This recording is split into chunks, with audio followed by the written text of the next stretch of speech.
Hey, everybody. Welcome to an early start here on the Comic Art Live channel. We've got the Heritage Signature Auction, international auction that starts later this week going on. And we're going to do a preview tonight with Joe Mannarino, who is my regular guest here from Heritage. Let me get Joe into the stream here. Hey, Joe. Welcome to the show. How you doing?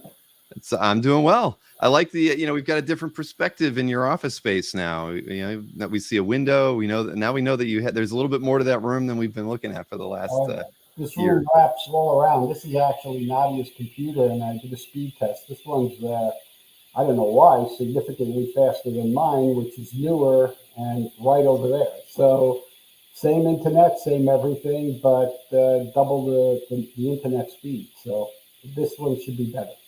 Well, all right. Well, it's good to have you here. And unfortunately, we may or may not get to meet Olivier tonight, but it's midnight where he's at. Maybe it's even 1 a.m. I'm not sure, but it's 1.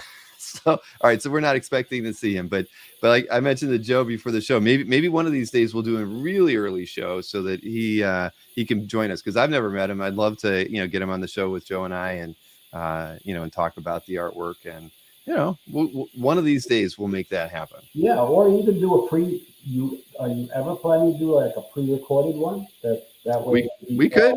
Yeah, we definitely could do that.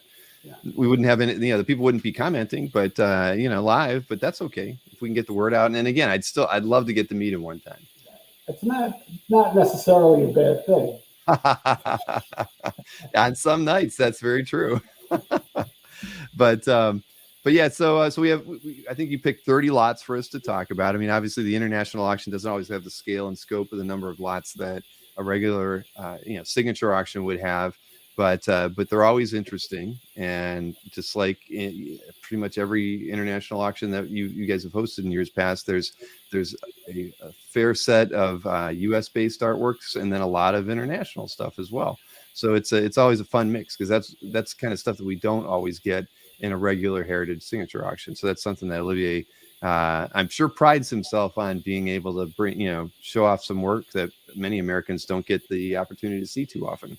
Yeah, I mean, that's the reason for having it. I mean, we've talked about it. I'll just touch on a little background, but I mean, originally when I first started going to Europe 20 years ago, 30 years ago, whatever it was, it was 90% American artwork with a couple of exceptions. They were reprinting all the American comics. Everything was based on what it was here. But then comics got so successful over there that then they started having their own publishers, their own titles, and they have a whole array of artists that grew up in the medium. And that is aside from, of course, the foundational artists there, like Hergé and Asterix, and the different features that have been around since 1929 is 1010. So that's people don't realize Asterix sold 350 million books, 350 million, and these artists were part of the publishing world where the rules were different, so they were getting a percentage of the gross sales. So they had no need to sell any of their artwork. That's why a lot of the artwork is rare, and that's why the price is so high. Well, that explains it. I mean, there isn't a lot of that artwork on the market generally, so it's very, very different than what we have here in the States. But it's definitely that's why, again, these things are cool. You don't get to see these things too often. So you want to dive into your list and see. Sure. Let's see which piece you have. All right, let's see here. Get this one up first. So I know this piece has had this pair of pieces has had a lot of buzz, because officially or technically they're unpublished, but highly sought after. One of the most I think most important scenes from this run, right? And unpublished or not, these are pretty spectacular, and the price already shows that. Let me say before I wanted to say it right off the bat. I watched the review of the last Heritage auction with Dino, yeah, and Nick, they did an unbelievable job. I mean, really, those guys were great that day. And I mean, they always are. Dino is, yeah, he's like, he should be, you would swear he's a college professor when it comes to this. If I could have Dino on the channel every night, I would do that because Yeah, I mean, he's very articulate. His commentary is always well thought out, yeah, and he usually cites a lot of good references when he's looking at artwork and talking about values or the significance of the pieces. yeah, So, and same with Nick. I mean, yeah. both of those guys have been in the hobby for so long, longer than me, that they're both fantastic. And they had a discussion about this page, Yes. I believe at that time, and I think they were spot on. Everybody I think is aware that's involved in the hobby, or certainly that would be interested in something like this. That Frank Miller would work very closely with Jansen. Jansen, sometimes he was only doing layout, sometimes he was doing more finished work. Send the work to Jansen. He would ink it. Sometimes by the time he returned it, Miller would want to change something. He'd want to go in a slightly different direction, and he might just touch something up. He might change things. He might put a paste up. However, when it came to these pages, he decided it was easier to redraw them than to actually correct it, so to speak. So these are the original pages that should have been in the book, or would have been in the book, and as opposed to what actually is in the book. Now, that being said, I was going to kick it's unpublished, but in something so iconic, somebody's going to end up doing, if they haven't already, a book of the unpublished art of, The Dark Knight. Next thing you know, it's published. It's like the Frankenstein plates. There's the ones that were in the original run, and then there was the ones that were in the subsequent volumes. So, it is what it is. We don't pretend it to be anything else. And the person that owned this was made a private offer of $500,000 or better. So that's what prompted him to auction. I mean, that's how much demand there is, and it wasn't one offer. So he was like, "Well, maybe it's best because I have no idea what they're really worth." And Right. Getting back to the content, it's the big scene where Batman is in that big fight with the Joker. It's the end of the fight. Batman has defeated him. He's gouging out his eyes. He's beating him to a pulp. He's going to look like he's going to finish him once and for all. And the Joker is begging him to finish him, and he walks away at the last second. Well, the Joker realizes the best way of defeating his arch nemesis is to make him a quote unquote murderer. So what does he do? He starts to twist his own neck and to the point where he snaps his own neck, leaving Batman there as the scene and going to be the killer. Mm-hmm. And Hey, so Marcus had a good question here. It's why are they being sold together? Was that just kind of the consignor's desire to keep them together, or was that a recommendation from Heritage? Yeah, no, that was the consignor's wish. That's good. I mean, I'm sure that you guys must have agreed with that decision, or you would have said, you're better off doing them, separate or not. But I think it makes a lot of sense. We always give people the pluses and the minuses, and the bottom line is it's their decision. It's just we've talked about, full stories, full books, broken up books. There's pluses and minuses, but some people it depends on how they want it to remain. Mm-hmm. Well, thank you, Marcus, for that question. I didn't show it up on the screen so everybody could see it. Marcus. Where's Nadia? Nadia is it's my son's 40th birthday this weekend. So he's heading out to Mexico, and Nadia headed out there. Which they only live a half hour from us, but I'm here doing this, and she's there with the family doing a little celebration before he leaves. Well, then she's got a good excuse not to be here with us tonight. It doesn't take much. I know. We'll get her on again sometime soon. Oh, yeah. But again, it is cool to see this. Published or unpublished doesn't matter. It's it's right in everybody's sweet spot. It's a pair of pages that if you were to go after the published ones, God only knows where those would end up. And again, it's such a rare opportunity. So, yes, Marcus says I think she times these excuses, but yeah, I think this is going to be one that's going to be interesting to watch. I think you'll probably have a lot of people very interested to see where this winds up. Because there are a fair number of pages from this book on CAF, and it's a market that's hard to gauge. I think just because there's these pages are hard to come by.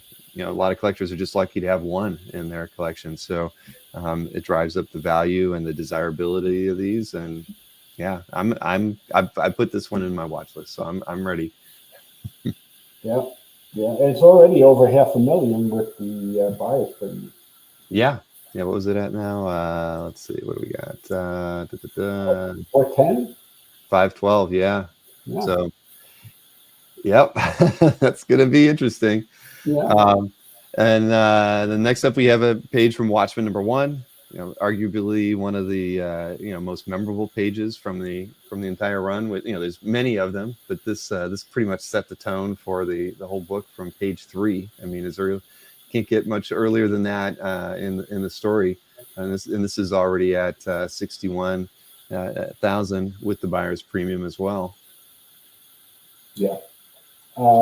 Alan Moore often in his interviews in regards to Watchmen said that he thought it'd be interesting to have a book or a series begin with the death of a superhero. So he instantly he hasn't even really introduced the character, and he kills him off. So now we get to understand and know the character all in retrospect, and then that sets the tone for it's a big mystery is really what it is. To me, it's a great British mystery, and they're great at that. It goes back to the same thing. It's the team of Alan Moore. We've talked about it, whether it's Gaiman, whether it's Moore, whether it's Miller. I mean, those are the guys as writers increase the value of anything they worked on, and that's very unusual. And then you have the this great British team of artists that emerged all around the same time, with Gibbons and Boland and David Lloyd and Jamie Hewitt.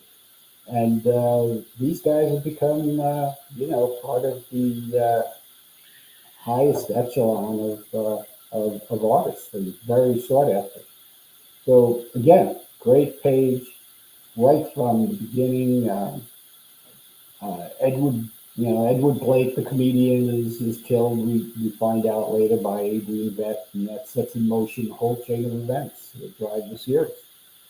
And in the third pack, right there, you see in the upper right-hand corner there, you see the little button, and there you have the smiley face that becomes the symbol of the series moving forward. And Mark got that right there. Yeah. Hey, well, guess what, Joe? We have a guest in the green room here. Let me remove the artwork that we're talking about and silence. Hey, Olivier. Hey, Olivier. Hi, nice to meet you. Nice to meet you as well. I was lamenting the fact that we might not get to meet tonight. So I'm glad you managed to stay up and you got your work done today so that you can be with us. Well, my pleasure. It's already late here, but I just finished all my other meetings. So, well, it's wonderful to have you on. I mean, you've done a great job with these international auctions for heritage. I can't commend you enough. It's great to see not only the wonderful pieces that come out of the U.S. market that you're able to get, but so many of the European and international pieces that we don't get to see too often here. I mean, typically every time one of these comes through, there's at least one or two artists that I'm not very familiar with, and it's just wonderful to get the opportunity to see their work, and because it's just something we don't have happen here too often. Well, thank you. I really appreciate. That's very sorry, I was like looking at the there, but so how long does it take you to set one of these up? I know that I've talked with Joe a lot about the regular signature auctions that we have here in the US, and it's you're immediately when one ends, you've already been working on the next one. So is it very similar with the international ones, because they are spaced out a bit more? You have about 6 months to prepare between auctions. Yes, that's around the time I need to set up everything. We have two during the years, in March and October. Mhm. The biggest, yes,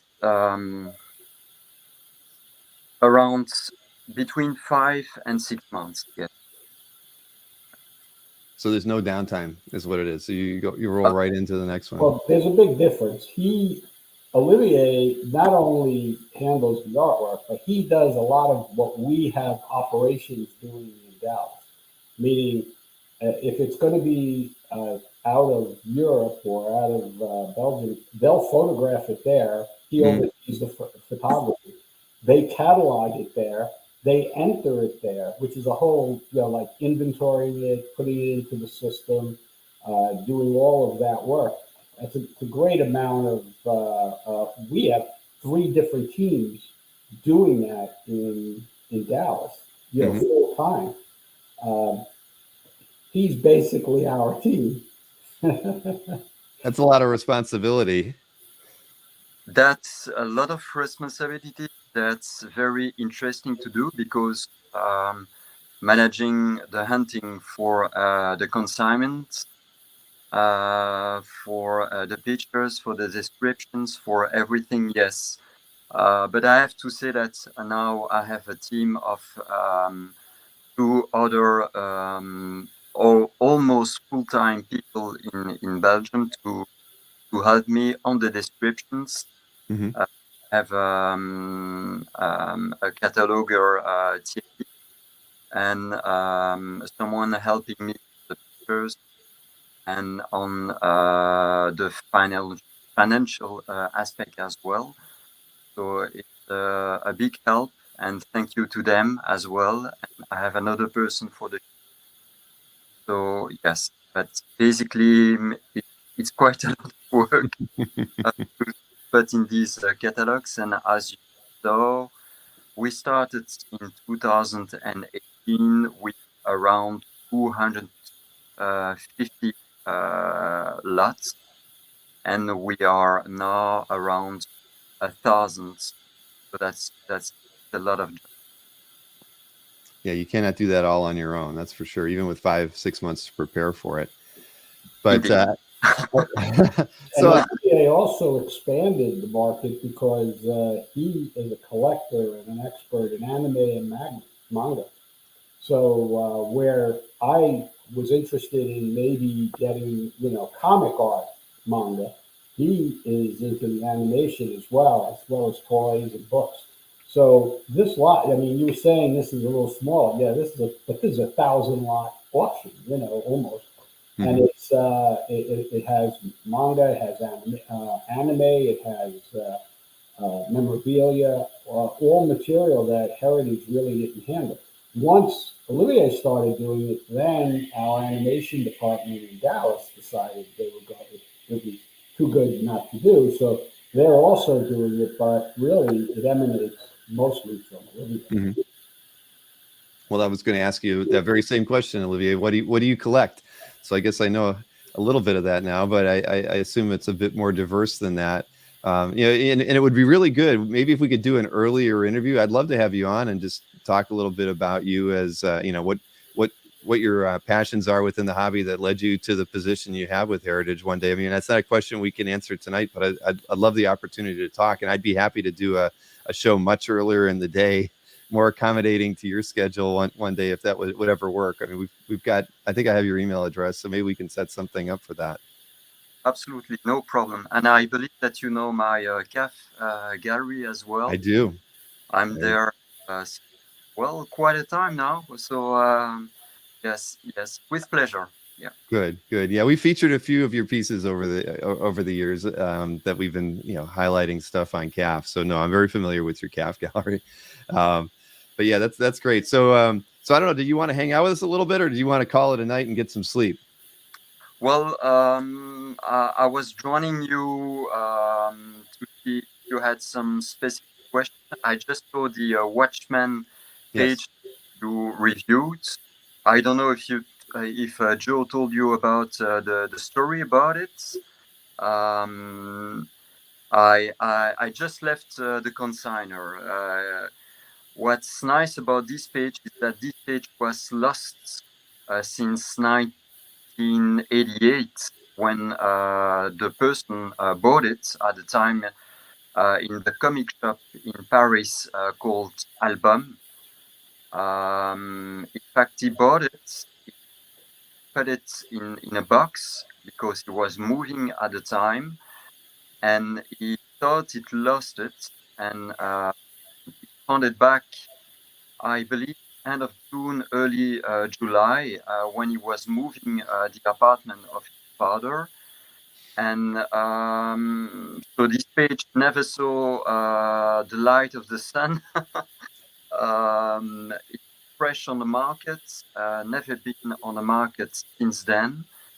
And I just learned, because actuality is quite fresh as well, that this preparing Watchmen animated series as well. So yes, it's one of my preferred of the books. Well, it's a remarkable page, and I think every collector would love to have a story like that, where you buy an important page like this and forget about it, or forget where you put it for 20 years or more, and then rediscover it. So that's a great story. Yeah, I love hearing things like that. We had Bob Layton on recently, and he literally found a piece of Iron Man art that he had wedged between a stack of photocopies from back in the day that he didn't know he had. And those, there's a lot of art like that, hiding from their owners. so it's wonderful. Yes. So that's a great page, and I love everything about it. The composition, the fact that you see the button, in fact, almost everywhere. Mm-hmm. You see the panel with bloody button that has been taken cover, actually, of the first, and we had the first cover many years ago. It's in the third panel. So yes, I love everything about it. Great page, great. I even prefer that one than the other iconic death that we have in Joker death. Um, Well, it is classic. It's wonderful. And I saw somebody was asking for a link to your CAF gallery, so Kazra took care of that for me, so everybody can see the wonderful pieces that you have in your collection. Thank you. Let's see here. What was the next piece? Oh, an asterisk page from 1967. This one's older than me, so it's beautiful. Yes, and these are This bottle of water, but that doesn't relate it. these are very, very tough to get, very rare, and especially of that issue. It's one of the preferred on the wool Asterix series. So yes, everything is working. You have all the magic of the line. It's a great page. And we have another one of Uso from other series, Tanguy Nature, Mm-hmm. either pilot, also very rare. Yeah. Where would you say Uderzo ranks as far as international artists? Hergé at the top, Uderzo number 2. No, not for me. I would say number 4, maybe. You have Franquin, Yeah. and then you have Peyo from the. Teo is the Smurfs for those that don't. He's the creator, and these are Franco-Belgian artists specifically. So Absolutely, yeah, absolutely. And then Uderzo. Well, it's also a question of taste. I wouldn't place F number 1. It is number 1 for the value, but I would personally I prefer Franquin. hmm So well, you also have Hugo Pratt, you have Milo Manara, you have oh, Sid, you absolutely. have and then the Japanese artists as well. But that's the upper echelon of European artists. And when Uderzo did this was I think the 10th book, and the ninth book just before this sold 1.2 million copies in 2 days. By the time this was over, he'd already sold over 300 million copies of Astro. And Yeah, there's a theme park in Paris of Asterix. There's animated shows, there's movies, there's animated movies, live action movies. I mean, it's hard to comprehend how popular it is there when we're not that far, but it just is. And that's why the demand and the pages are pretty rare.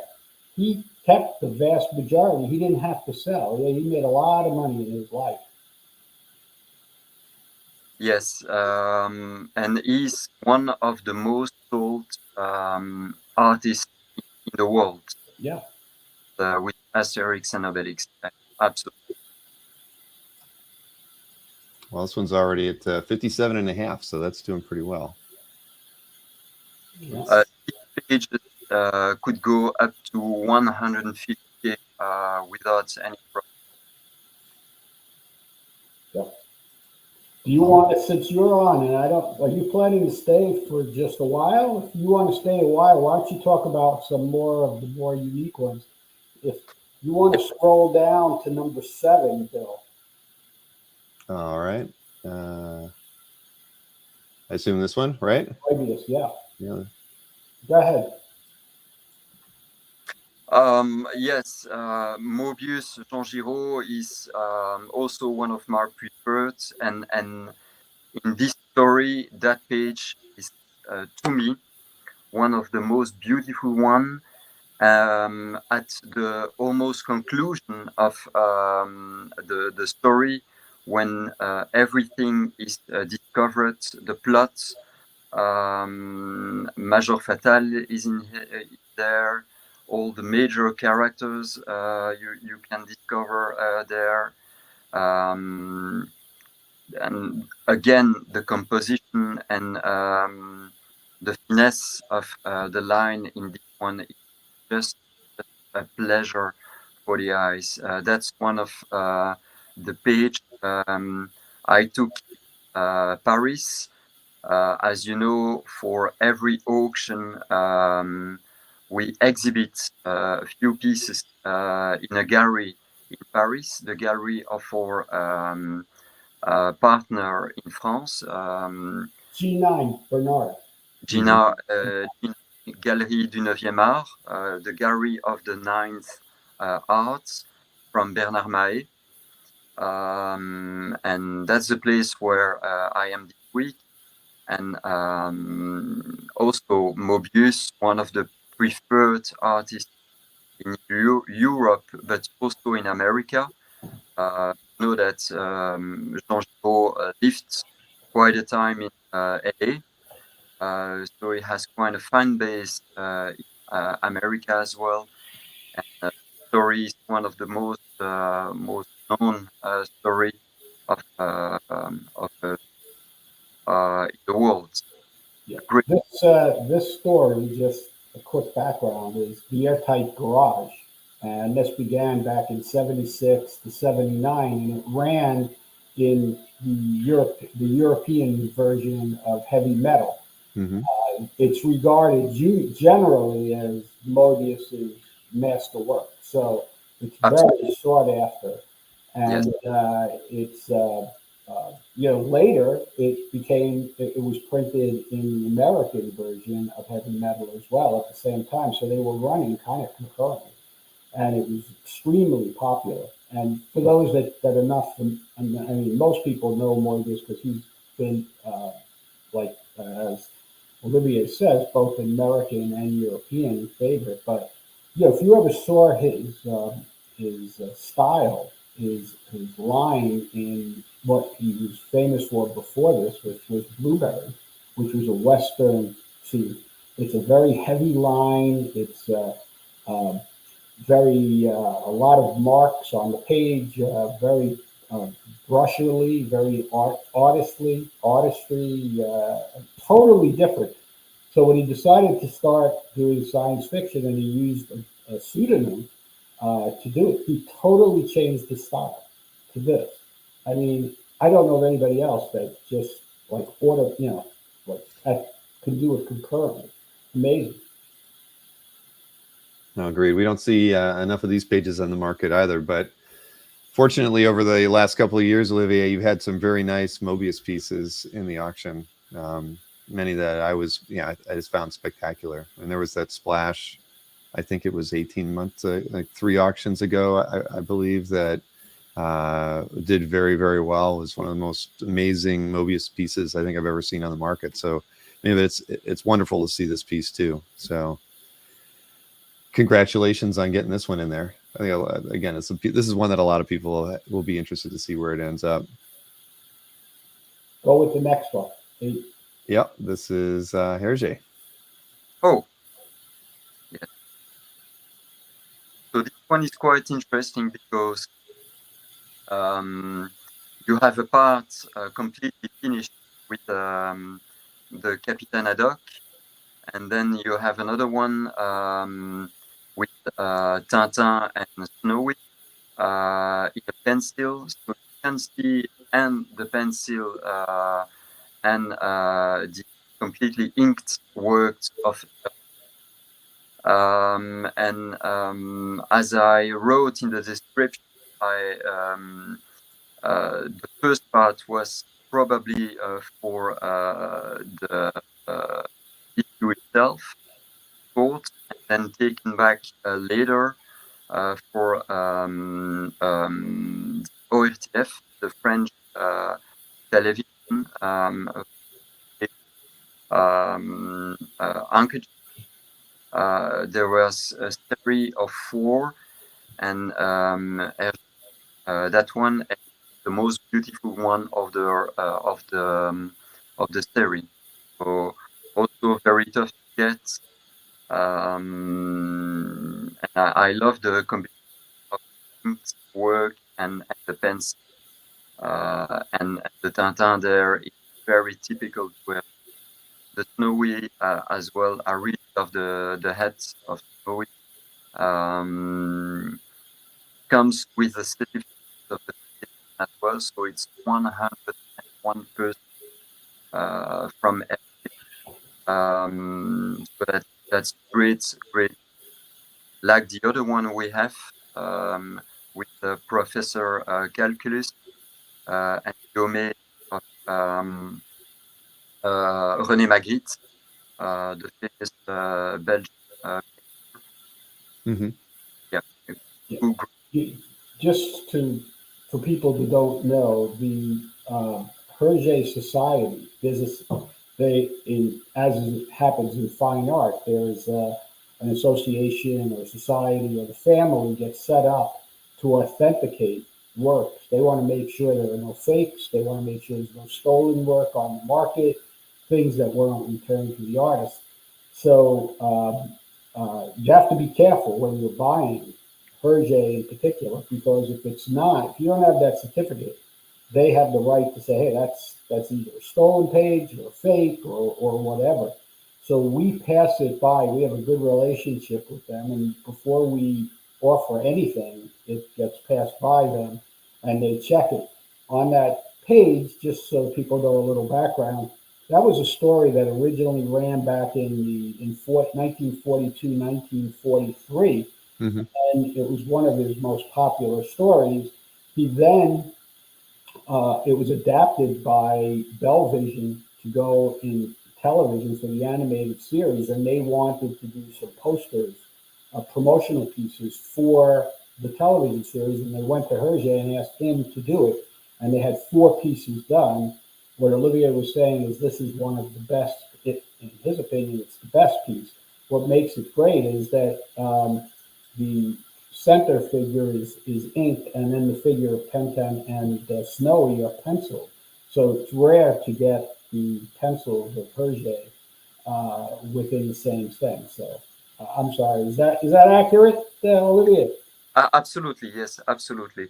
And what you told about the certification is also something that a lot of collectors, and especially in America, have to pay attention, because I receive a lot of emails from people, and especially from collectors in America, having originals from and most of the time they are fakes. It's also the case with Uderzo and time to time with Mobius, especially or special releases. And there is no foundation to authenticate everything. And Jacob, how about Jacob? So that's great that the Air Foundation is there to protect and defend uh, uh, so that's also very tough to buy a piece with the system, and especially Yeah, Olivier, your mic is breaking up a little bit on us. I don't know, maybe it's a little too far from you and it's oh, not picking up. sorry, I'm on my cell phone. Is that Oh, better? that is much better. Actually, yep. Yeah, Yeah, it was starting to fade there. But yeah, we have similar problems here in the US, right? Charles Schultz artwork is forged a great deal. Marcus mentions Bob Kane. I mean, Waterson. there are easy targets at times for people to create forgeries, and authentication is a major challenge, I think, for collectors, especially, you know, if they're taking something at face value and they think that it's you know, it's authentic when it, you know, clearly it's not. So it's a great thing that Hergé has some, you know, that group that goes through and authenticates pieces for buyers before they go through the trouble of spending money on something that it ends up not being authentic, because we see that day in and day out on you know, on the lesser auction platforms that don't have any type of scrutiny for those sorts of things, and it's very unfortunate. How many Wattersons have been forged over the years? Probably even more than Schultz at this point. So yeah, we're very familiar with that, but it's a great thing that you guys employ to make sure that collectors know what they're buying. Yeah. Bob Kane, you got to be careful. With Marcus, is that does you have to go up his staircase to see all these Bob Kanes? You know, but the problem with Bob Kane is, yeah, he would have these proteges, these students do Batman, and then he'd sign them. So you never know if you're getting an authentic Bob Kane or you're getting something that one of them did that he sold and signed in front of people, but he didn't necessarily do. Right. Yeah. An even trickier situation. Yeah. Let's see here. This will be a good one for you to talk about, Olivier. Yeah, that's a good one. well, that's the nicest we had so far. That's a great shot from Ash and Pikachu. That's a hand production cell, meaning that it's the last visual of the scene. As you know, in cells, the most sought after are the A1, B1, C1. So the first scene of the first visual, sorry, of the scene, or the last one. and this is hands, and we never had such a visual, and never been also in an auction at Heritage. That's perfect shot from the series. You also have to know that, and that's a good thing to know for all the collectors now, that recently the Ministry of Culture in Japan issued a new issue, and a new law in Japan, and they will the government will protect the anime sales in the future in Japan. So it will be harder and harder to get high value items from the anime world for us here on the international store. That's the good moment to get that kind of anime sales in a collection. Italy, yeah, there are some countries that are imposing very strict guidelines as far as items that they consider to be heritage items for their culture. So, like in Italy, nothing's allowed to be sold outside the country until they get first crack at it, and they can just hold up the sale of things. I've gotten many requests from people who've bought things from Italian collectors and vice versa, and say, "Hey, my art is being held up," and you can't. It's very difficult to unravel it, and Japan is going to start doing the same thing. So, and if you go back, of course, one of the most important things you can get in a cell is the background. For one background, you might have had thousands of animation cells, but there's only one background for the scene. So that's what makes them so valuable. That's a hand-painted original background. Well, I have. I'm going to show you something that I have. Because I actually bought a animation cell from Pokemon for my son around the time I started collecting. So it was around 2001 or potentially 2002, and we framed the cell. But I didn't realize it, and it's with him. He's in Ohio. I'm in Florida now. But I was going through my portfolio the other day, and I found the pencil piece from it in there. So because we didn't frame it together, fortunately. So I'll go full screen, and you can see it. It's a pretty decent image. Not as good as the one that you have, but not so bad. So it's that's a nice one, yeah. So a little bit more full figure of Ash. You got Pikachu carrying a bag in the background, and they bought some Pringles, obviously. So that's indeed. I really like that. Yeah. And Thank you. Having the Duga is also very interesting. You have to know that now there are people collecting only these, because some collectors are very afraid to collect the cell, because the cell is more fragile with the time, and especially when you don't store it very well, it can wrinkle, or you can have on some cells a vinegar issue. It's due to the quality of the acetate itself. And so it's a great one you have. And the acetate will shrink at a different rate than the gouache that's used to paint these figures.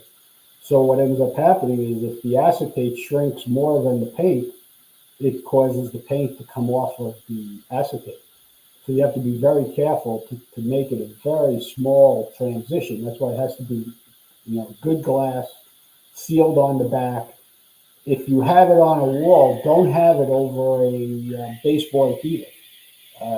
That's the worst.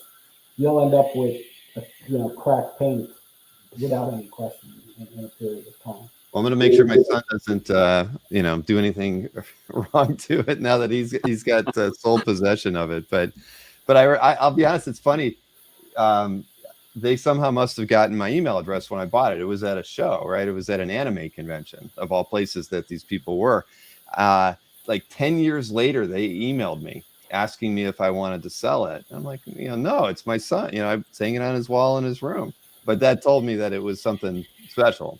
And I've never seen, until I saw this one, I had never seen a really, nice piece like that from that era. So that's good. Yeah, I'm not surprised. And there are a lot of speculation now, and especially since the Japanese government, I will send you a link if you want, issued that new policy, and I believe that they will even try to get some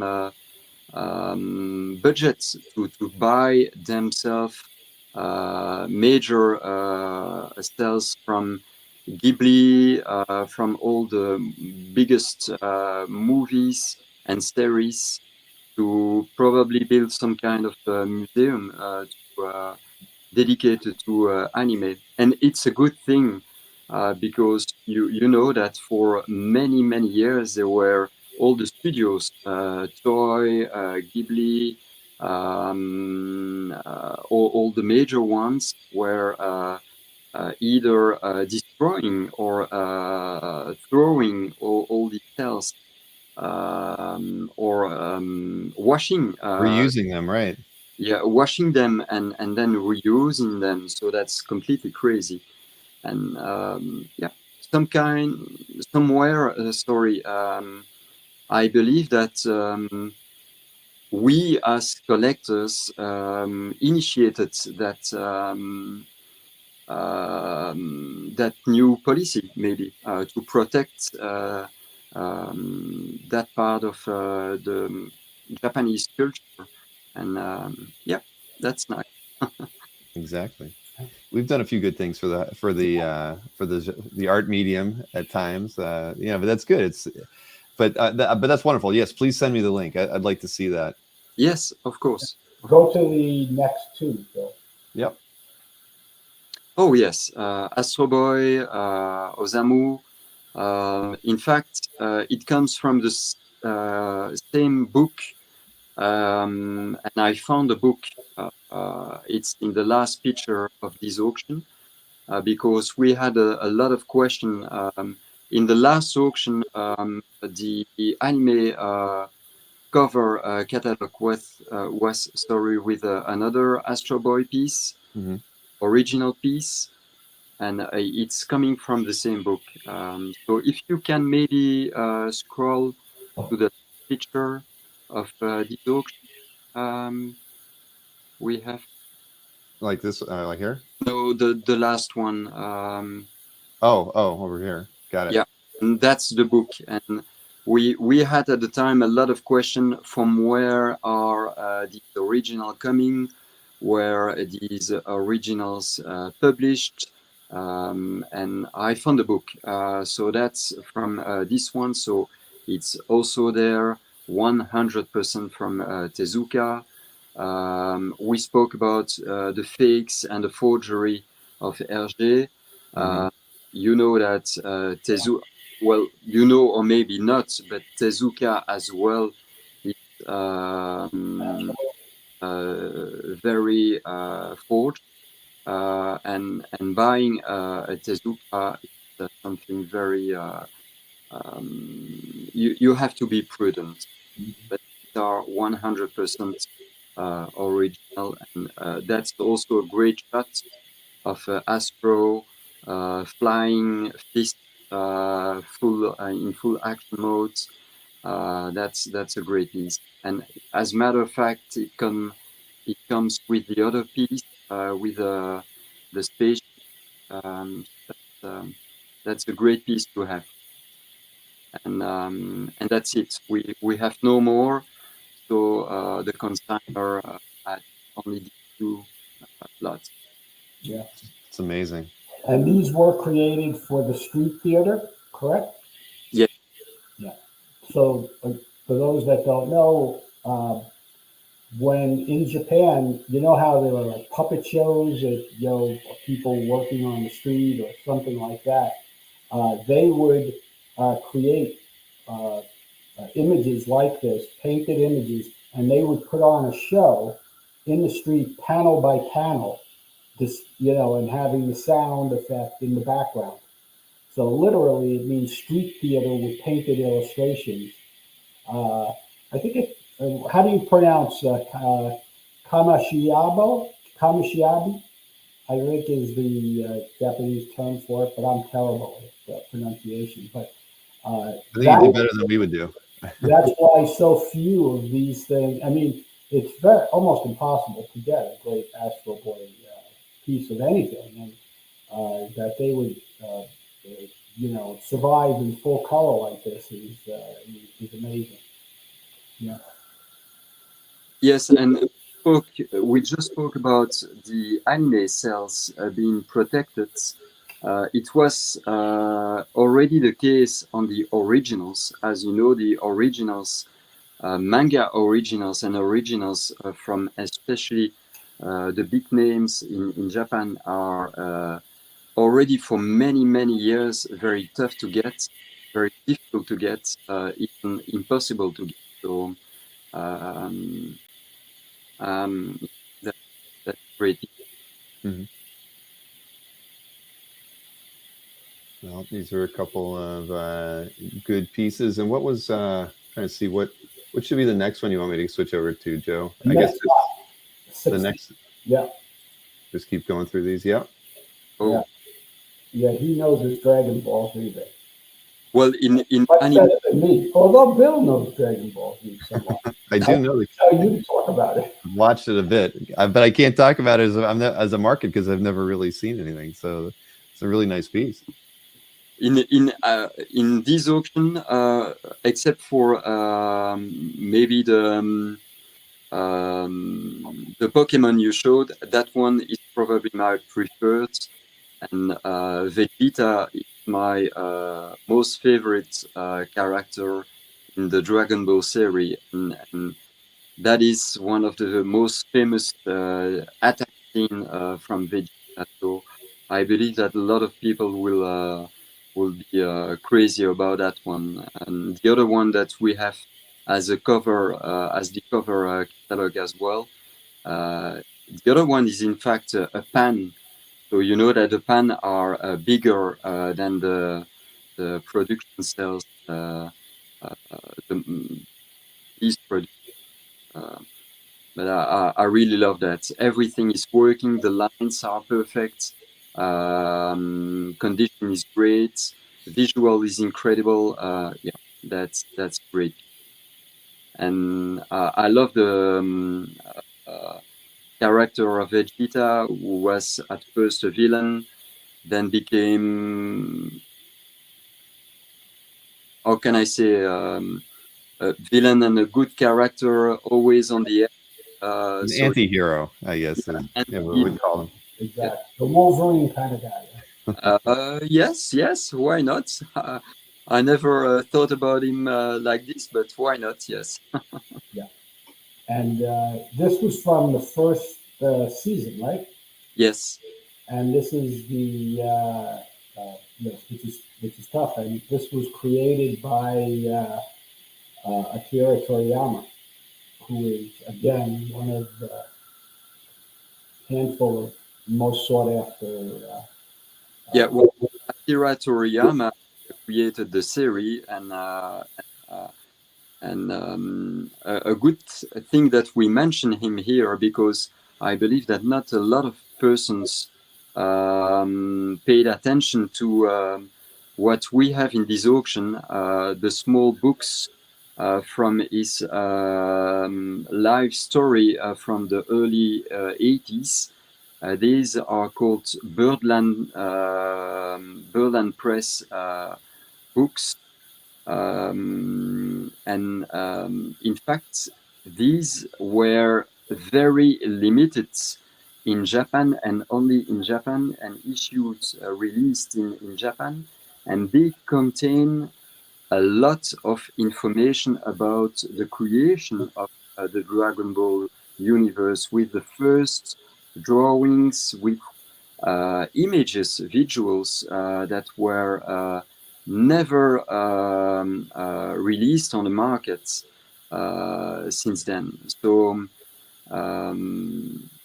pay attention to these Birdland Press books. We have maybe 10 lots of these. And within these, we have the issue 15, which was released in December 84, when the first manga issue of Dragon Ball was released in Japan. So that's a great opportunity to have many of these books. We have almost everything, I believe, except the number 1, 2, and 3. We have the complete set of these books. So if you are a Dragon Ball fan, you have to get these books. These are a treasure trove of information on Toriyama's work on Dragon Ball. Well, I'll check Want them to out. talk about Metabarons, or do you want? We can do the Metabarons. Yeah. Oh yes. And then Gorgeous. the Segras. Oh, we also have the Francan, Modeste Francan. Yeah. Well, it's good that you show that one, because you know that Heritage Auctions has the exclusivity on Metabaron number 1. So we have all the pages from that story.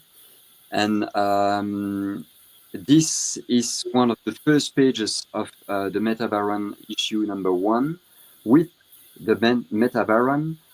And this scene is in fact very iconic. Is when the Metabaron is meeting with the child, trying to kill him, and is not able to kill the child. But what's very interesting is that we have in that auction the page from Mobius from in fact if you can check, we have the very same page that Jodorowsky and Mobius did a few years before that one, with the same scene. And when Juan Jimenez took over the Metabaron coming from the Incal, they were speaking all the time together, drinking coffee around the table, and Jodorowsky and Mobius told to Juan, you have in your Metabaron number 1 to take that scene again, and if someone is very interested in the Incal, in the Metabaron, in the work between Jodorowsky, Mobius, and Jimenez, it's a unique opportunity to get the page from Mobius and that one. So that's unique, in fact. And again, I really love the work of Juan Jimenez on the colors. He's the master. The variety of colors, the fine lines, the execution. That's amazing to see in person. The deepness of the color. I saw all the books, so that's one of the best pages of the Wool story. And we have another one with a spaceship. That's also a great page. I really like that one. The energy coming from that page is amazing. Yeah. All the pages are painted. Beautiful. Yeah, and we always auction everything. So from the pre-lime to the black and white inked version, and then to the final page. That was the way Jimenez was working. First, the pencil pre-line. Oh, it's amazing. I mean, anything from Metabarons that Jimenez worked on is always a treat to see. they're just so beautiful. I mean, they are works of art, and yeah, I've always been impressed. And you have the whole issue 1. I didn't know that, so that's even more interesting. Sorry, so Yeah, we have the right to sell the whole issue. That's wonderful. Let's see here. So, and which one would you like me to jump to next, Joe? Let's are see. you? Segrel, well, how about number 24, the Vincente Segrel? All right, I can go to that one.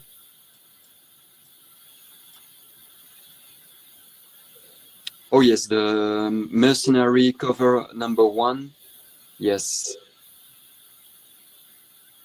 So this was the first cover for the series published in France and in other countries. And it was a cover from the famous Stimoc magazine in Spain, which was a little bit like heavy metal or metal hurlant in France. That's one of the most iconic image of the Mercenary. Also one of my preferred. It's beautiful. So I've been butchering it by saying Hurlant all these years, right? It's Hurlant. I'm learning. I'm learning as I go, so that I can get rid of these Americanisms. We don't. Yeah, this, the artist is from Barcelona. It's a great art that's coming out of Barcelona. This is considered his masterpiece, this series. And this is the cover of issue number 1. So, for the French version of the story. And so, again, a very historic, super high-end piece. Yeah, he does. It is reminiscent a bit of Corbin. No, it's gorgeous. I love painted artwork, as everybody knows. I've got a fair amount on the wall and in my portfolio. So this is it's beautiful. Yeah, this goes back to like when was it? 1980? What's it say? 82. Actually. Yeah. So the series first began, I think, in 1980, and this is 82 from the first came out in Barcelona. Let's see. I know we have another Mobius piece here. Oh yeah, that's a nice one. The Greek myths. Yeah. Yes, I think it was done for an exhibit in Italy. Come closer to the microphone. You're breaking up again. Sorry, and I'm breaking up. I'm again on my cell phone in my hotel room. It's only 2 a.m. Yeah. Like this. This was made for an exhibit in Italy over the Greek gods, and this is Athena, and also one of the beasts from the exhibit. And the colors are great, and again, completely in the Mobius style. The reinterpretation of Mobius about that world. Yeah, great. What's the size of something like this? Well, I'm sorry. I have no books here. You have to 12 by 16, a little bit bigger. Yeah, that's nice. Bigger than the 10-15 usual 10-15. Yeah. He did these specifically for an exhibit. By then, he was very popular, and so he was, he really put a lot into it. And these are not coming on the market usually, so that's also a great opportunity to have something else from Mobius universe, to get a collection or to start a collection. That's We didn't get a chance to speak, Olivier and I, because we've been so busy. Did you want to add anything else? I only picked out the 30. I don't know if you picked anything else that you wanted to talk about. Well, if you want, you can talk about the page linked to the Gimenez one, the Mobius one, from the Mystery of the Inkle. That's a great page. Do a search from, is that it? Is that No, He wants it on, I think you have to look at Mobius. I don't know what lot number it is. well, if you type Mobius or Jean Giraud,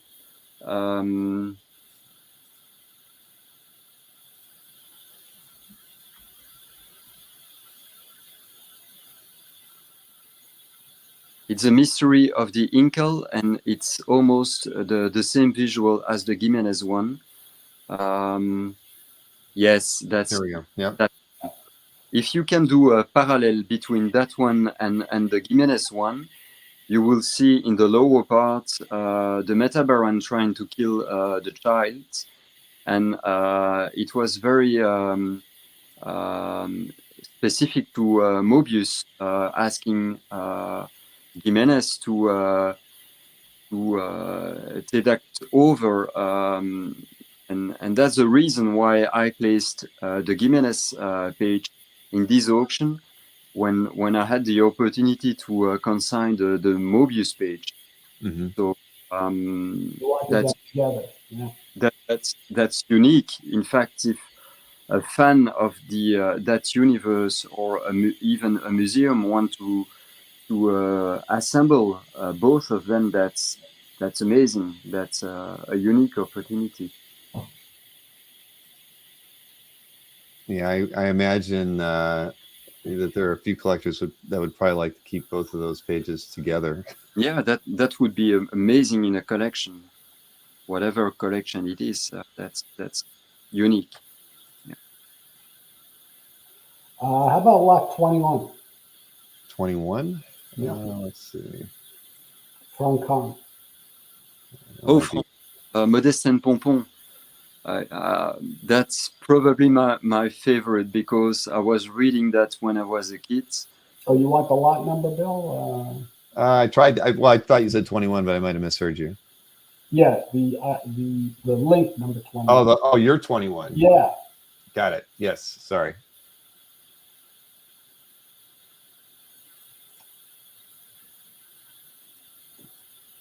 There we go.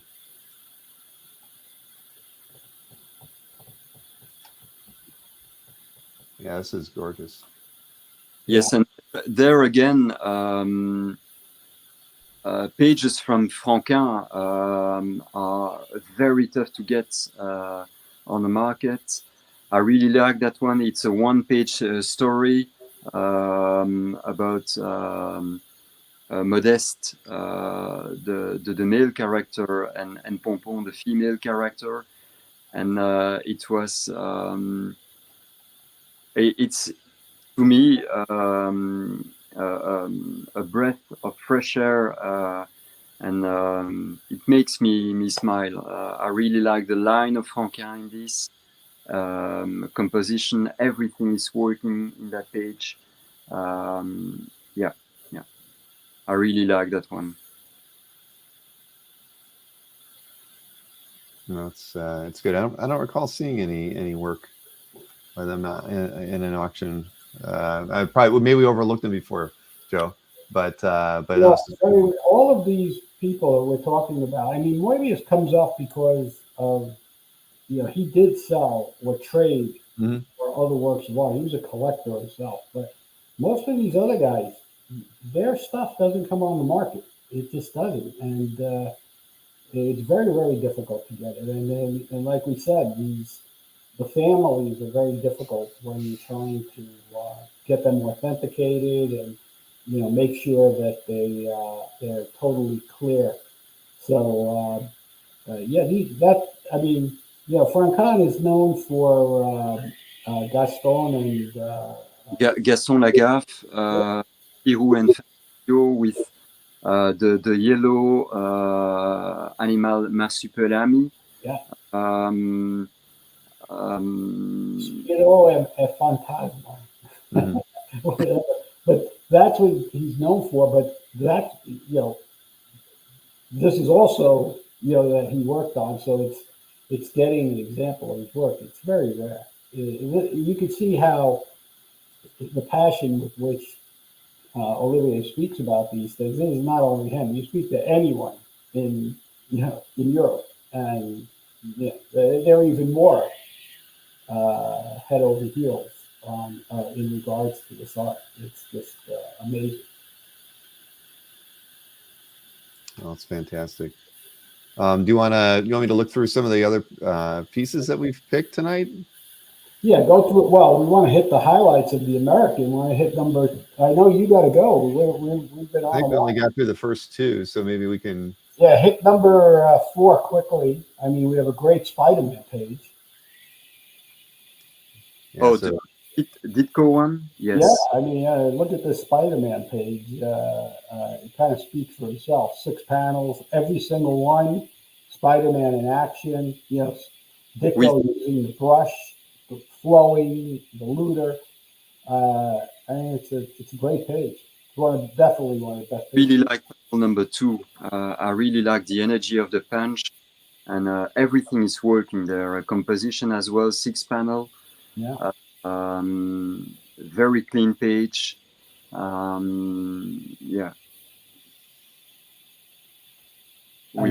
That's going to do extremely well. Yes. What's the other one we have the Romita Senior. Amazing. Yeah, I have that number 6. The next one I have is, this was for Bill's sake. Really, the Romita should have gone next, but he always wants to talk about the X-Men. So, got to pacify the host. Well, it's got a great panel with Cyclops in it. Everybody knows Cyclops is my favorite X-Men character. So, Bill, go ahead. You talk about this one.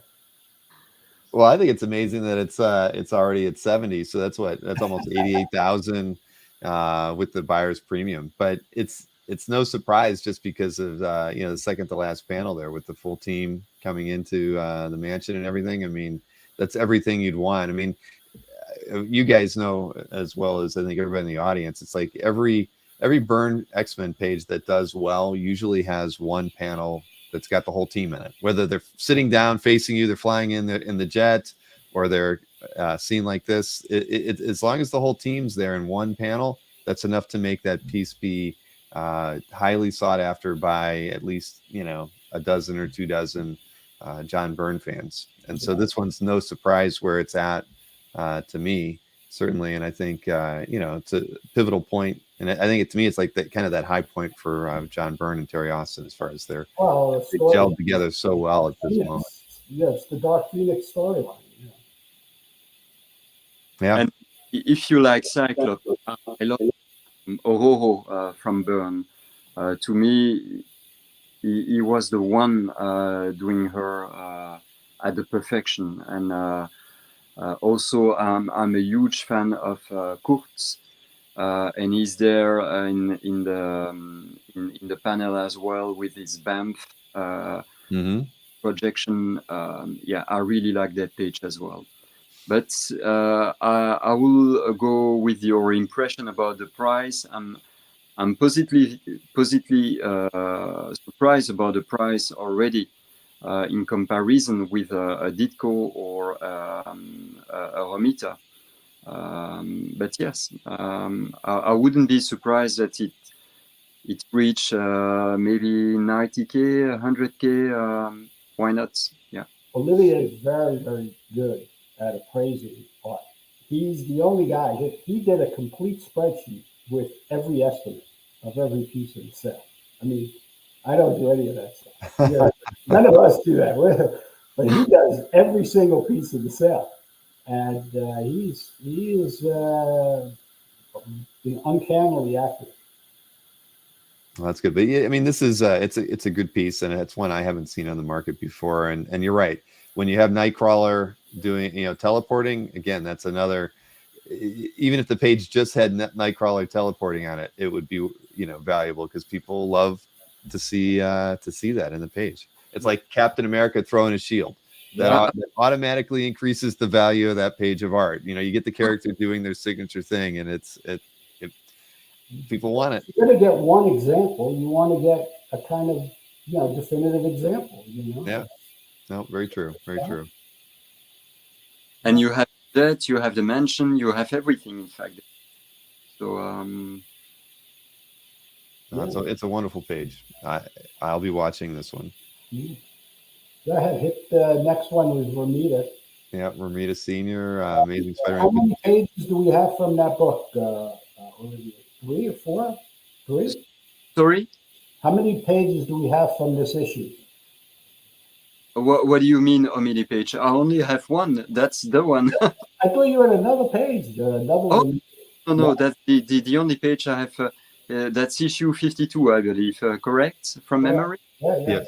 Yes. Oh, I mistake. I thought I saw another page. No. That's the only one. And well, we had the last time, I believe, if I recall, number 69, which made a little bit more than 100K with the Kingpin as well. And so that's 52. And I wouldn't be surprised that this one would go over the 120K, probably. Wow. What's it at now, Bill?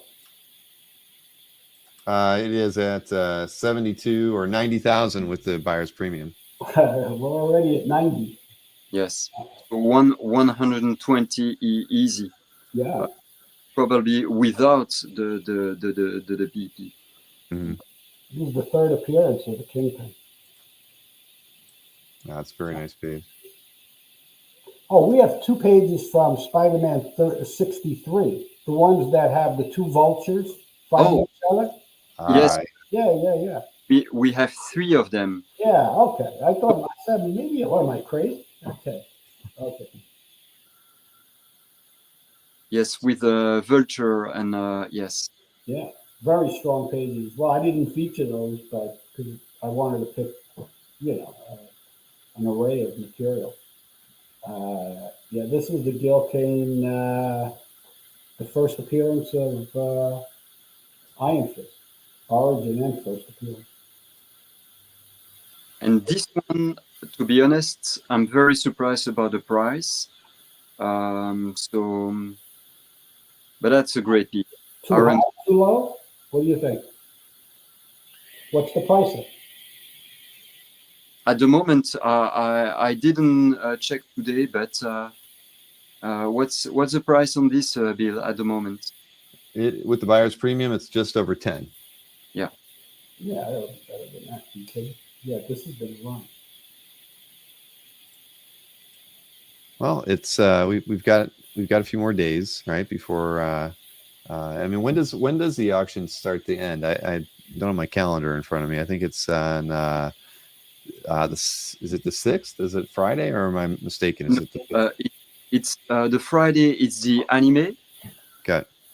And the Saturday it's the original art. Okay. So the 6th, 7th, and the 8th. And there's a platinum session to this auction. So the first, how many lots in the platinum session, Olivier? I didn't. I don't know, because I made a few changes, last minute changes. So I would have to count everything, but I don't have. The life you carry. Everything comes in at the last minute. Yeah. I was on the phone today, telling us, I want you to call all of your people. Let's see if we get how much stuff we can get in the last day. And the catalog is, I think their heads were exploding as he was speaking. But that's Jim. And people are now it's so incredible. Let's see here. Why is your Zep scan so dark? Why? Where do you see it in the I don't know what Marcus is talking about. Paying attention. He's not paying attention to what we're talking about, and he's getting sidelined.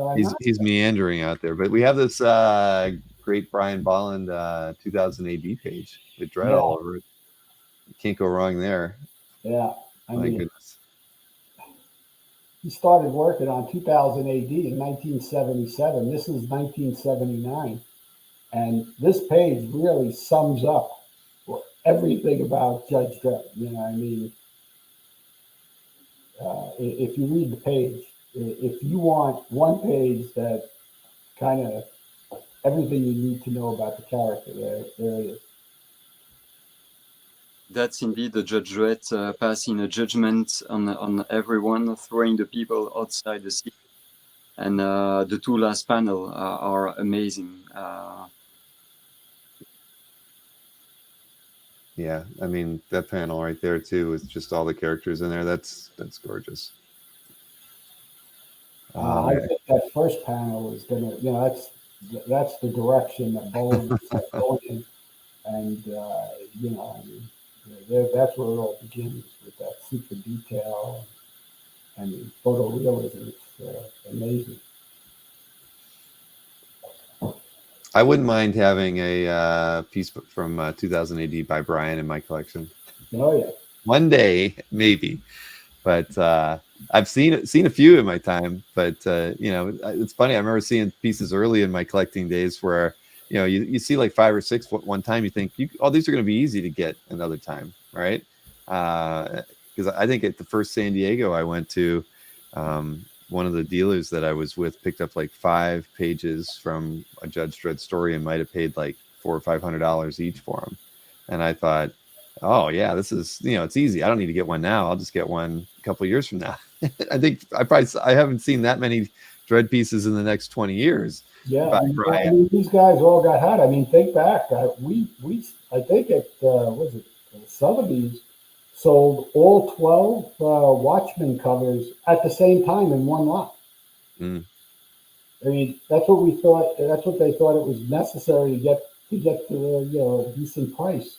To get to the price range, yeah. Yeah, I mean,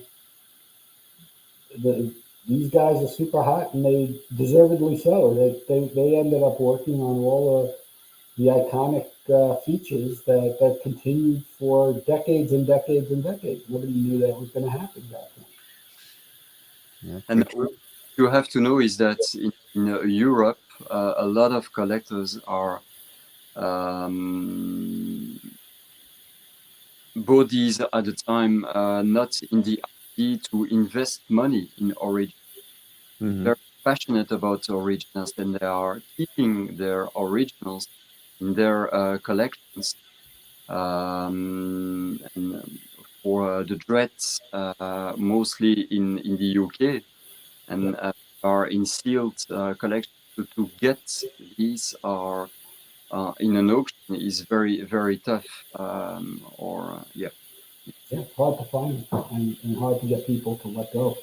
Yeah, I mean that one's at 5,600 with the buyer's premium right now. So I mean it's no surprise, and it's again we talk about nostalgia driving the U.S. comic art market, but certainly the same thing is going to happen over there in the UK market and the European market as well. I mean because there's just certain pages that you just don't see come out on the market too often, and that's a great example of a creator and a title that you're just not going to see out and available publicly too often. Yeah. Controversy. We're not being controversial. It's truth. But let's see. A Don Rosa piece here. Let's see. This is what's controversial. I know. It's Marcus always he's on me on these, but still, say when was this thing done? 95. So it's not too long ago. Life and Times of Scrooge McDuck. And that's the last issue, Joe, correct me if I'm wrong, that we have. Yeah. Mm-hmm. So that's the last opportunity to get something from Rosa from that storyline. So that's a great cover as well. So, it's worth repeating. Don Rosa went back, read every single Barks story, and then used something out of every single story in recreating the prequel to the life and time of Scrooge McDuck. And it became, it wasn't for an American publication. They weren't interested. It was published first in Europe, and it became so instantly popular that Bruce Hamilton contacted him and then started publishing in the United States. So it's a 12-part series which has gone on, and there was never one page available because Don had it all. I mean, at some point, Don contacted me and he was willing to part with it. We've systematically sold all the stories, almost page by page, or within, with several exceptions. But now we're down to the last story, and then just coincidentally, as we were getting ready to catalog this, Disney puts out a dictum that I don't know what drove it, but that this story will never again get permission to be printed. So it is banned forever, quote unquote, by Disney. So, and this is the cover of, and it's not like Rosa did this. There was a very famous story called Bombi the Zombie, in one of the Uncle Scrooge books, so, and this is just an extension of that. So we have all of the pages as well. Did you select the Spider-Man from Bernie? We have the hooky graphic novel. Yeah. Yeah. I know I've got it. Hang on, I'll find it. Okay. That's also a great page. Number 20. Yep, there we go. That's an amazing. We broke up that book at Christie's back in the day. Every page was in color, and they would go, interior pages would go for like $300, back in the 90s. And we sold this cover. I don't remember what it sold for, but if it brought $3,000, it was a lot. I was very surprised that Bernie working on Spider-Man and having the creature and everything in color, and there wasn't a great amount of interest. Now they don't come up at all. I mean, people have swallowed them up. They love them. And here's the cover. Yeah, this is amazing. I mean, this was on CAF for a while, but it's just a beautiful, beautiful piece. I mean, and it to me, it's gonna do really well. And it's one of those pieces that you sometimes you say fresh to market helps the price, but sometimes just great art commands great prices, right? And this is one of those pieces that it doesn't matter that it's been on CAF for a number of years. It's a piece that a lot of people would love to own. And yeah, I mean, because how often do you get rights in doing a popular character so much so as Spider-Man, right? Yeah, I mean, his foray into superhero. It was. Go ahead.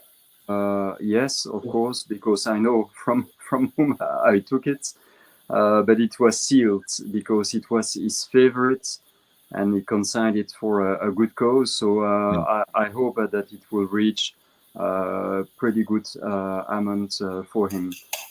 But that's an amazing and very surprising visual for Spider-Man, in fact. So yeah, it's pretty awesome and timely for the Halloween season too. Yeah, I didn't thought about that. Yes.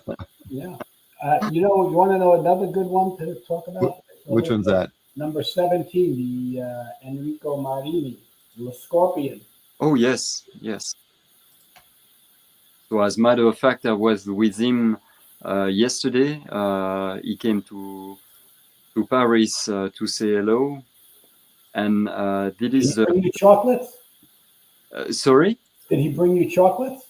He didn't brought chocolates. I brought chocolates. Whenever he comes to visit, anytime we're in Paris, he comes to visit. He brings Nadia chocolate.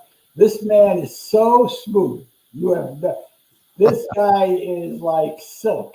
I am telling you. You need to complain, Olivier, when you see him next time that he didn't bring you chocolate. He is great. I mean, he's a very personable guy. If you saw the Dave Stevens documentary, and you saw how good looking he was and suave and the whole bit, that's Enrico. And the amazing part is, I mean, he's the talent is there. This is a guy who sketches. How much did one of his sketches go for? when he does the pretty girls. 1,500 to 2,000, easy. Yeah, I mean, he's like Hughes. I mean, just whatever he touches, and he is known. This is one of his most popular features. I mean, he worked on this. I'm trying to remember how many years from like 9 or 10 years, right? Yes, yes, absolutely. And this is the cover number 1. The cover of number 1. And it's a wraparound. That's also the reason why I wanted as a front and back cover of the catalog to show the size of this wool image. Yeah. And it was also at the time finished with airbrushed, which he didn't do after, because the work involved in the finish is quite. Every page is in color. He's another one, and he spends it.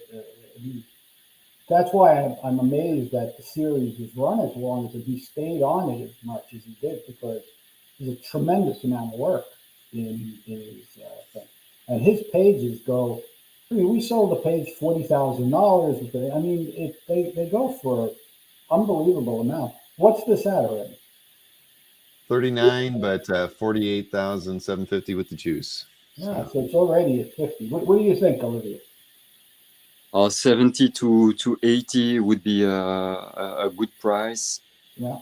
So this way, Nick can't say, I think that was good. I think Heritage was disappointed. It only sold for 110. Sorry, Nick. I'm only kidding. I like that. I don't think Nick's here tonight. Well, not yet anyway. He's got shows during this hour, I think. That means it's open thing all day. So you, what else we got here? We didn't look at the Delato. That was the lot 19. You want to take a look at that? Yes. Yeah, and we have more Mannarino, and this came directly from Mannarino, by the way. Yes. No more fresh to the market than that. And we have additional pieces that like the other ones. These are coming from his private collection. Yeah. That's a Spider-Man cover from a story done by Gigi Abrams and his son. We have a Batman one, the nicest from the story with Catwoman and Batman. And we have another one with from Noir Burlesque, his new book over MAP, the Mafia in the 50s. Great page as well. Yes, that one is very, very, very nice. I really like that one. Yeah.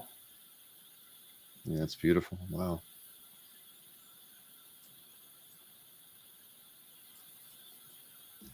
He does very talented. Very nice woman.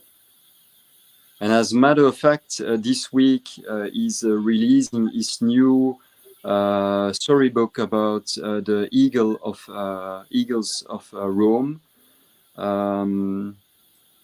Yes, and that one is a marvel as well. So he came to the preview himself? Yes, he was there in Paris yesterday. They get a lot of professionals coming to their preview. Well, part of it is Bernard is very well connected, and he represents a lot of artists as well. But in Paris they do a preview, and there's champagne, and it's a party. The whole street has got a party.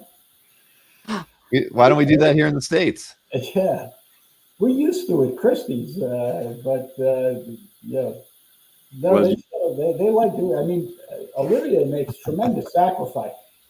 I mean, come on, when I did the sale, we did it. We went back and forth, and I said, "That's it. One time is enough." Jim, I was just gonna say, I know it's after 2:30, and Jim just popped in and said, "Isn't it almost like 3 a.m. there?" Yes, it is. That's what I was doing. I was emailing Jim before, and I said, "Olivier is on live." Olivier's going to be asking for a little bit of overtime pay, I think, Jim. So well-deserved overtime pay after all this is done. Or at least you got to give him a few days off after the auction's completed. No, he goes directly. I don't believe from it. the auction. But He buys the stuff back by himself. He's unbelievable. Well, yes, Yeah. Olivier's a beast. There we go. He's a beast. thank you. Let's see here. I know we had a few other pieces. I mean, there's that great, that Miller and Jansen piece from Elektra that's in here too. I mean, obviously, always going to be highly sought after. There's a lot of just really, really nice pieces in this auction. There's the Mignola piece if you want to talk about There, that. that's true. There was where was that? That was an earlier one, I think, in the set. 13. Let's see here. Let me get that one up, and there we go. Yes, great black and white inking by Mike. It's not a big secret, but I'm completely crazy about Mike's work, and it's quite unique. His shading when you see the top second panel, the black and white shading is incredible, and he's to my knowledge, the only one doing that kind of work with this black in that density. Very painterly, and he's loose, but able to tell, with just a few marks. Really. And construction of the panels is also amazing. Yeah.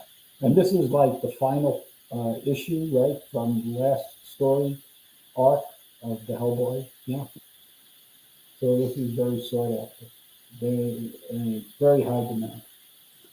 Yes, Olivier has 14 pieces by Mike in his calf gallery. So I'd say you are a fan. And especially from the 80s, because his style was also very different. We have a common friend, Eric de los Santos, also a huge fan of this period, a good friend, and I have the only piece by Mike that I own is a Rocket Raccoon page, so I'm a fan of that era as well. I understand. I fully agree. Yes. How about 19, the Gabriel Barocco? That's fine. This one's good too. Oh, okay. And then we can look at the other Gabriel's piece next. But yeah, this is a really yeah. Well, like I wrote in the description, these are very tough to get. It's not a surprise that I placed that one in the platinum session. Elektra page, Miller, everything is there. I really like the middle panel with the face of Elektra wondering what she will do next, betray the hand or keep on with them. Magic. I really like that one. Yeah, Jansen, and he was just masterful with his inking here. I mean, you're right. That one panel draws me in every time I see it. Just the way he's just the inking the shadow on the nose alone is just it's unheard of. You just don't see that kind of work with such coarse lines and coming up with something so beautiful. So I love this page. Let's see. Oh, we talked about it. I mean, every sale we talk about the Miller Daredevil electric pages, and they just go crazy no matter what, and they just keep going up and up. It's just I don't see an end to it. That's the era that people are all gravitating to.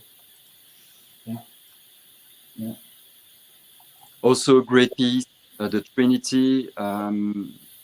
Beautiful painting, deep, dense colors, and everything is working. And of course, a very nice rendition of Wonder Woman under a the physical aspect of the actress Gal. That's a great piece. And the other one as well, the Batman we have, the other one. Yeah. Low at the moment. I'm very surprised, but I'm sure that it will go much higher than the. Yeah. I mean, as we talked about, painted covers are really in demand. Del Orto has, American, international, a worldwide market. Yeah, it's a sweet piece. It's right. I mean, that's the piece you just put up on the wall, and that's it. Yes, and this one comes with an amazing frame, completely amazing frame. I believe that the person spent more than $1,000 to get it framed. Yeah. Very translucent. But we don't guarantee the frame. We don't guarantee Try the it for the art. Anytime that you mention the frame, you'll get an email back and say, "You didn't mention there was this one scratch on the back of the frame. I'd like a 30% discount on this whole lot." It's like, what?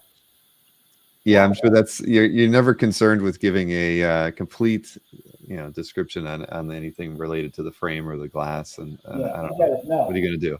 And then you'll get the Europeans who say, "Why did you ship it in a frame? I didn't want. I'm not paying for that extra freight." Everybody knows you remove it from the frame. Nobody cares about the frame. Well, when it's $1,000 frame, you might as well try to keep it. At least make it an option. You can't win when it comes to frame. How about 22, the Tank Girl? Oh yeah. The Jamie Hewlett piece. Let's see. There we go. Well, we don't see too many pieces by Jamie too often, so this is pretty cool. And especially from that period, because it's one of the earliest pieces from Tangle, published for 2 magazines. The magazines are also short as the last 2 pictures. And I believe it's the oldest Tango cover we had so far on Heritage. Yeah, the earliest Tank Girl cover. Yeah, the earliest. Thank you. Yeah, and Tank Girl only started in 1988. This is June of 1989. So this is very early in the run, promoting it in full color. Yeah, it's really, really nice. And again, art that does not come up too often, but there's several Tank Girl fans out there. I could think of a few who are probably following this one. So yeah, that's great. Let's see. How about 26, the Dale Keown? Oh yeah, that's a good one. Here, let's. With the elk, or yes.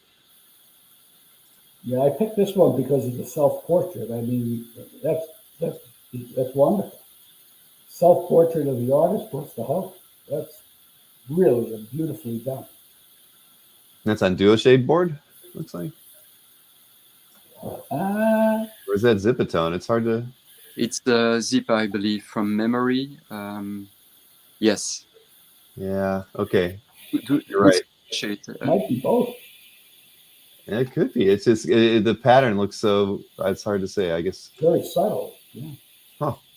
Nicely done.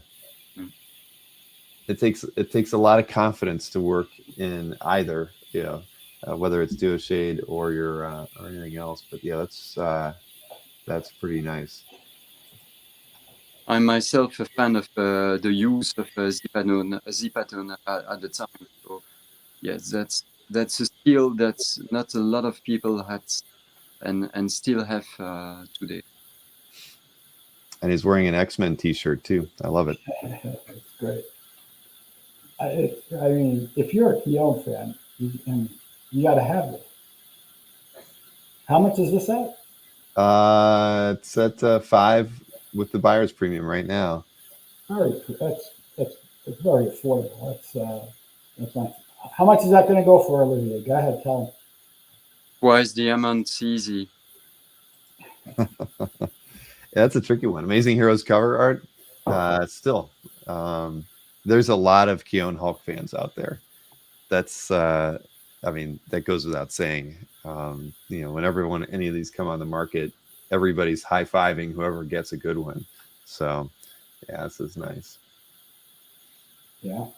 And then the one before is the Tim Sale Batman. Yeah, let's see here. I mean, Tim is so hot that I have to include it. Yeah, that's gorgeous. What do you think, Olivier? Well, Team Sale in Batman, that's always a winner, and especially on that storyline. That's indeed a winner. Yeah, the Long Halloween special #1. Mm-hmm. Yeah. Great page. Yeah.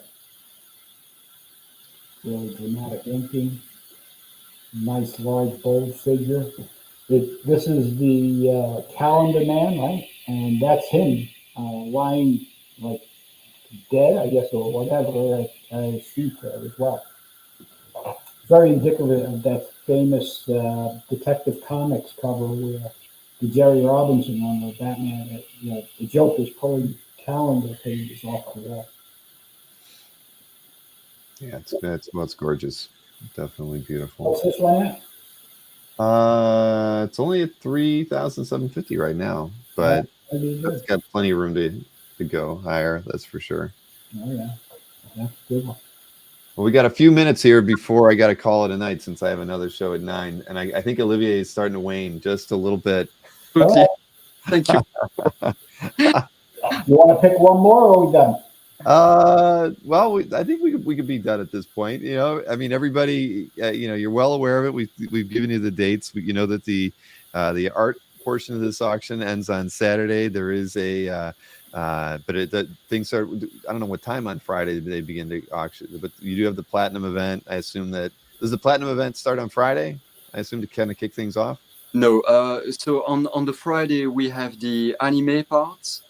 That's right, anime, and then the floor session, and then on the Saturday we have the original art parts, and then on the Sunday at a different time. Please check the general conditions of the catalog or online on ha.com. We have the non-floor session. I believe it's 9 in the US on the Sunday and 11 on the Friday and on the Saturday, US time, and so it's 6 p.m. in Europe. Okay. Well, I'll make sure I send out a special mailing on Thursday just to remind everybody of the closing times for all 3 days, so that we can make sure everybody sets their clocks appropriately for this. But Olivier, thank you so much for tuning in. I really didn't expect to see you tonight, but it's been a pleasure getting to hang out with you for a few hours. We'll do this again at a much better time, and I really would love to do an interview with you as a collector. I think that would be a lot of fun. With pleasure, Bill. We know each other for a long time, and I'm sorry I couldn't be there at the start, but I had a previous meeting with